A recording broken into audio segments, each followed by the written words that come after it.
मैं जितेंद्र गहलोत, आदर्श विद्या मंदिर विद्यालय उच्च माध्यमिक बारुत्रा।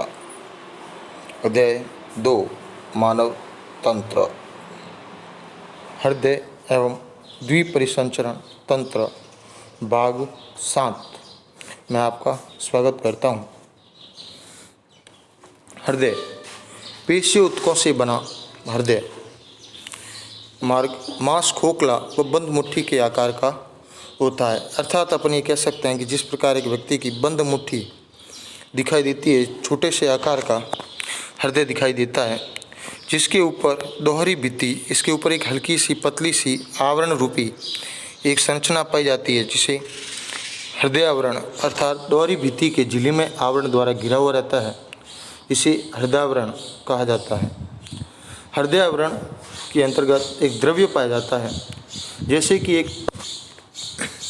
पतली सी पानी से भरी हुई प्लास्टिक की थैली पर जब जोर से प्रेशर दिया जाएगा तो ये थैली अंदर की तरफ दब जाती है, लेकिन इस पानी पर इतना दबाव महसूस नहीं होगा। उसी प्रकार इस हृदय के चारों ओर द्रव्य भरे जाने के कारण इस द्रव्य पर जब बाहरी भाग से आघात होता है अर्थात उसके ऊपर कोई दबाव बनता है तो उससे हृदय की सुरक्षा होती है। हृदय में मुख्य रूप से 4 भाग होते हैं। इनमें ऊपरी 2 भाग छोटे होते हैं जिन्हें आलिंद, वहीं निचले 2 हिस्से अपेक्षाकृत बड़े होते हैं जिन्हें नीले नाम से जाना जाता है। अर्थात जैसे कि एक सामान्य भाग ये मान लें तो इसके ऊपरी भाग दोनों ये आलिंद है और ये निचले दोनों ही भाग नीले हैं। अतः लंबवत रूप से हृदय को बाएं व दाएं भाग में बांटने पर दोनों भागों में एक एक आलिंद व एक एक नीले मिल जाता है। यदि इसी दिल को हम ऊपर से यदि लंबवत काटें तो दोनों भागों में एक आलिंद व एक नीले प्रवेश हो जाता है, यानी दोनों भागों में एक आलिंद और एक नीले सम्मिलित हो सकता है।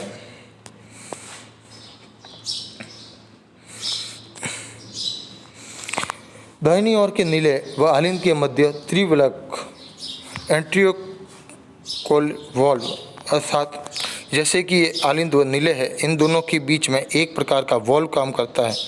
ये वॉल्व रक्त को ऊपर जाने से रोकता है व ये रक्त को नीचे की ओर भेजने का कार्य करता है, जिसे बाह्य एंट्रियोट्रिकुलर वॉल्व के नाम से जाना जाता है।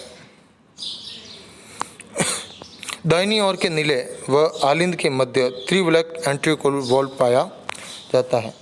ये कपाट रुधिर को विपरीत दिशा में अर्थात पुनः ऊपर की तरफ जाने से रोकते हैं। वहीं कपाट के खुलने व बंद होने से अर्थात जब रक्त के मध्य आलिंद व नीले के मध्य का ये एंट्रिकोलर वॉल्व जब बार बार खुलते व बंद होते हैं तो इसे लब की आवाज़ सुनाई देती है, जो कि दाएं व बाएं आलिंद व नीले आपस में पेश झिल्ली से अर्थात दाएं व बाएं जो आलिंद है उनके बीच की इस प्रकार एक झिल्ली पाई जाती है जो इन दोनों को पृथक करती है, जिसे पेश झिल्ली कहा जाता है।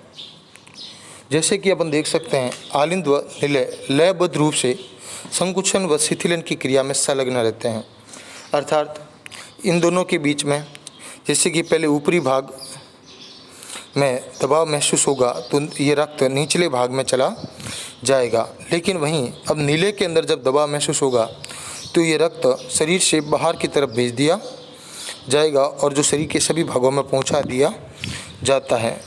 इसे हम इसी प्रकार समझ सकते हैं कि सर्वप्रथम मनुष्य के शरीर में रक्त फुफ्फुस शिराओं द्वारा प्रवेश करता है और फुफ्फुस शिरा द्वारा ये रक्त फेफड़ों से ऑक्सीजन युक्त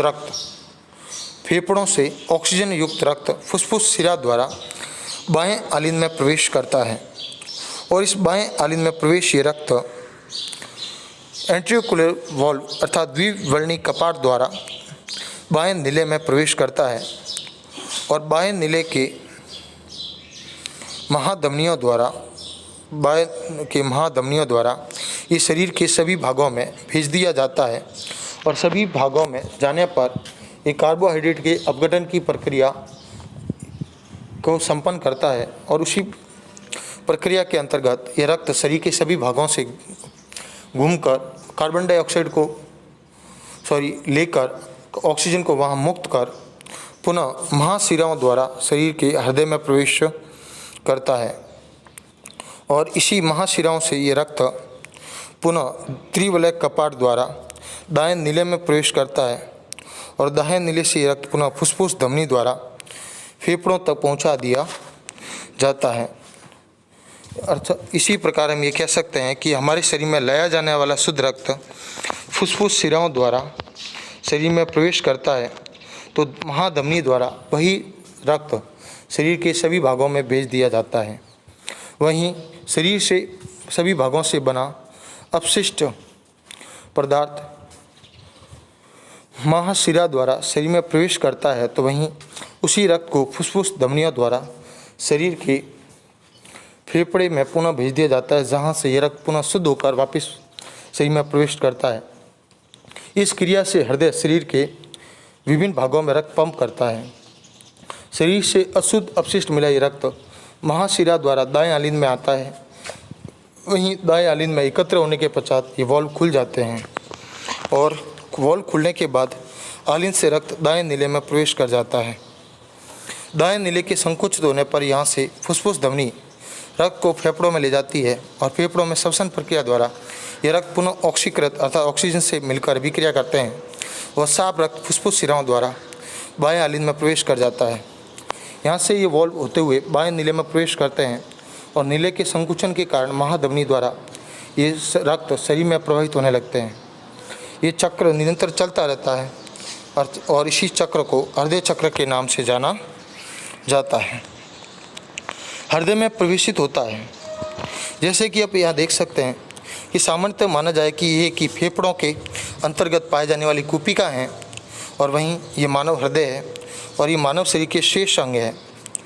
तो जब शरीर से शुद्ध रक्त आता है और वह ऑक्सीजन को फेफड़ों तक हृदय तक पहुंचाता है और हृदय से ये रक्त पंप होकर शरीर के भागों में पहुंच जाता है, तब तक ये रक्त शुद्ध होता है और यहाँ से ये ऑक्सीजन युक्त रक्त कार्बन डाइऑक्साइड से अभिक्रिया कर पुनः शिराओं द्वारा हृदय में छोड़ा जाता है और इसी हृदय से पुनः ये रक्त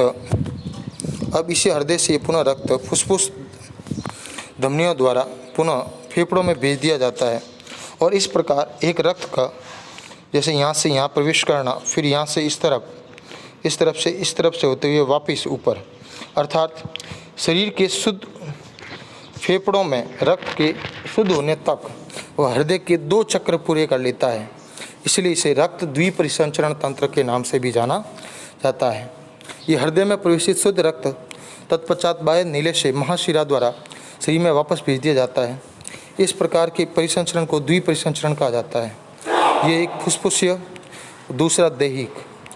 हृदय पेशन या स्व उत्तेजनीय होता है और हृदय की गति विधियों को निर्धारित करता है। आज के समय में यदि किसी का हृदय खराब हो जाता है तो उसके स्थान पर कृत्रिम हृदय अर्थात पेसमेकर या गति प्रेरक लगाया जा सकता है। रक्त वाहिकाएँ मानव शरीर में रक्त वाहिकाएँ का एक बहुत बड़ा जाल होता है जिनमें ये प्रवाहित होकर रक्त कोशिकाओं तक पहुंचता है। ये मुख्यतः 2 प्रकार की होती है, धमनी व शिराएँ। ये वाहिकाएँ जिनमें ऑक्सीजनित साफ रक्त बहता है इन्हें धमनी कहते हैं। ये धमनी शरीर के सभी भागों में शुद्ध रक्त लेकर प्रवेश करती है। वहीं शिराएँ ये वाहिकाएँ अशुद्ध रक्त अर्थात कार्बन डाइऑक्साइड युक्त रक्त को लेकर शरीर के सभी भागों में प्रवेशित करती है। वहीं रक्त वाहिकाएँ ऊतकों व अंगों में पहुंचकर केशिकाओं में विस्तृत रूप से बदल जाती है। वहीं इसमें कुछ ये सस्पेंस भी है कि एकमात्र फुसफुस धमनी एक ऐसी धमनी होती है जो कार्बन डाइऑक्साइड वाले रक्त को लेकर फेफड़ों तक पहुंचाने का कार्य करती है। तो वहीं फुसफुस शिरा एकमात्र ऐसी शिरा होती है जो फेफड़ों से शुद्ध रक्त को लेकर हृदय तक पहुंचाने का कार्य करती है। इस प्रकार महाधमनी व महाशिरा के विपरीत फुसफुस धमनी व फुसफुस शिराएँ काम करती है। इस प्रकार रक्त के द्विपरिसंचरण तंत्र में अपन थोड़ा सा कई बार इस चीज़ का ध्यान रखना ज़रूरी होता है कि यदि फुसफुस नाम का प्रयोग हुआ है तो वह अपनी स्वभाव के विपरीत कार्य करती है।